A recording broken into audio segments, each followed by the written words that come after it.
Good afternoon, ladies and gentlemen.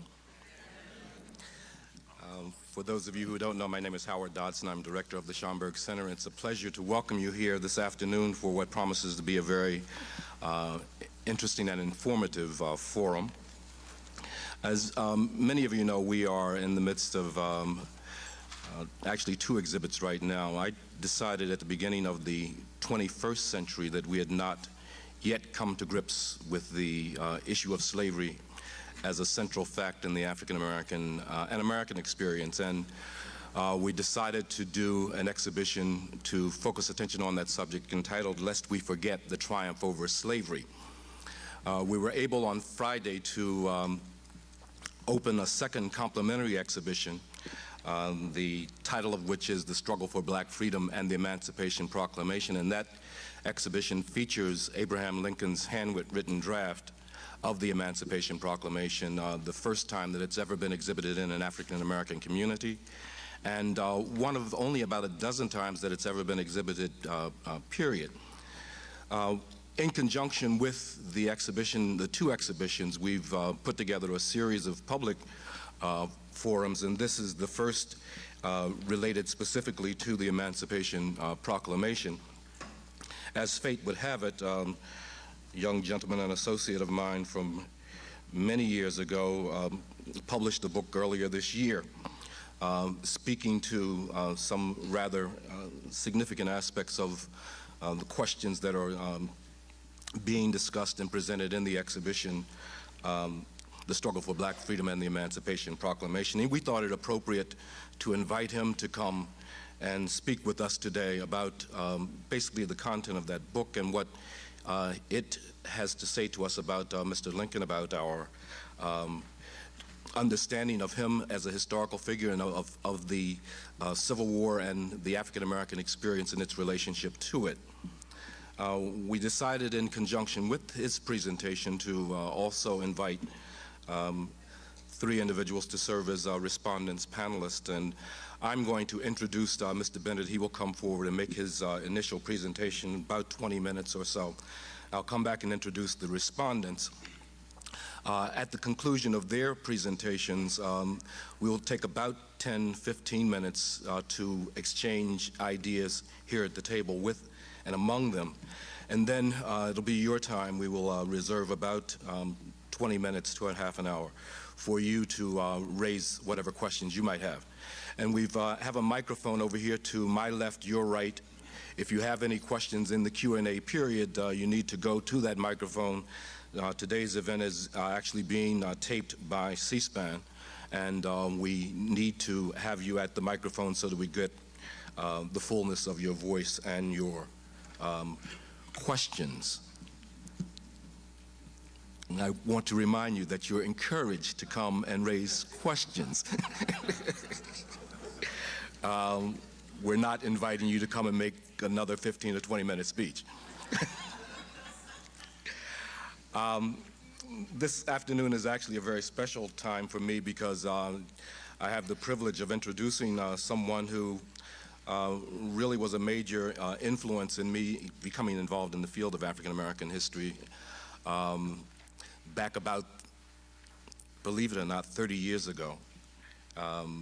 There was an institution called the Institute of the Black World, and Lerone Bennett was one of the founding fellows of the Institute, and I had the privilege of going there and spending a year studying African American history with the likes of Mr. Bennett, and actually Bill Strickland was there too, and Vincent Harding and C.L.R. James and St. Clair Drake and George Beckford and Walter Rodney, and a host, frankly, the best African and African American minds in the world dealing with the African and African American experience.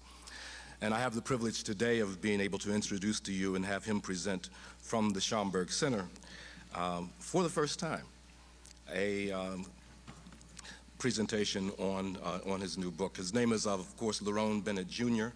He is the author of the recently published book, Forced into Glory, Abraham Lincoln's White Dream.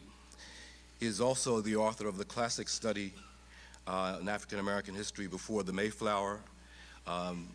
He's written innumerable text on this subject, as well as articles in Ebony magazine and elsewhere. He, in my mind, has been the principal link to the broad general public between the African American historical experience and that community itself. Through the pages of Ebony, he has brought probably more history into the homes of African American people. And as he used to tell me, that the challenge of our time is to try to figure out how to get the history out of the books and off the shelves and into the minds and muscles of the people. He has done probably more of that than any other single individual, certainly in this past century. In 1965, he won the Patriot Saints Award of the Society of Midland Authors for his biography of Martin Luther King Jr., What Manner of Man. He received the Literature Award of the American Academy of Arts and Letters in 1978, and he is currently the executive editor of Ebony Magazine and lives in Chicago, Illinois. Please join me in welcoming Mr. Lerone Bennett.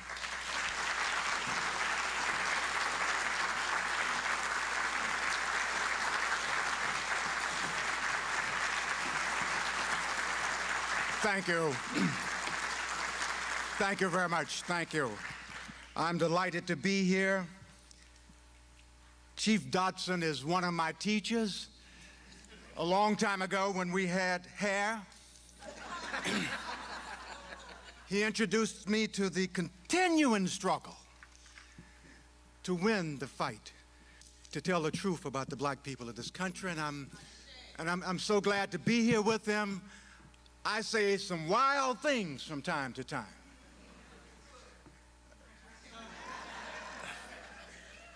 But he's not responsible for the wild things I say.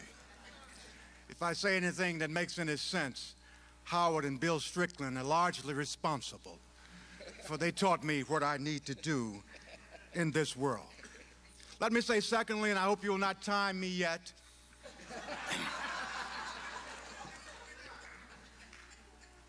I'm so honored and overwhelmed to be in this holy institution. This is a holy place. Where's their brother? I never come here without feeling the accusing presence of John Henry Clark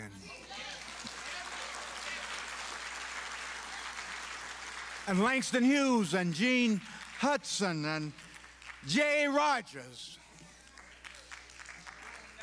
who are always with me and who are always telling me that you're not doing enough, whatever you're doing, that you're not thinking enough, whatever you're thinking, that you're not writing enough, whatever you're writing. I'm honored to stand here. I'm overwhelmed to stand here. I don't feel able to stand here under the pressure of this history, and I want to say that all Americans are indebted to this institution. I promised Howard I would say that all Americans ought to send some money to this institution. This is not a Harlem institution alone. This is not a New York institution alone. This is a national institution, and we all ought to be supporting it on its 75th anniversary. Now to work. You can start the timer. I bring with me tonight, this afternoon, good news and bad news about Abraham Lincoln. The bad news is that if Abraham Lincoln had had his way, you would not be you today, and you would not be here today. You might be happier, you might be greater, you might be phenomenally different, but you would not be you, and you would not be in Harlem today. If Abraham Lincoln had had his way, there would be no black people in America at all, none.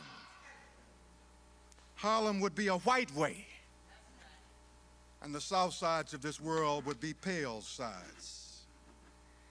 If the quote-unquote great emancipator had been able to carry out his lifelong dream of deporting my great-great-grandmama and your great-great-grandmama and great-papa and creating a great all-white Eden, we would not be here, and that would not be a Schomburg Center here today.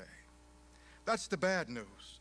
The good news is that Lincoln didn't have his way and that he was forced, literally whipped into the glory of associating himself with an emancipation policy that he opposed all his life, even after he drafted the document.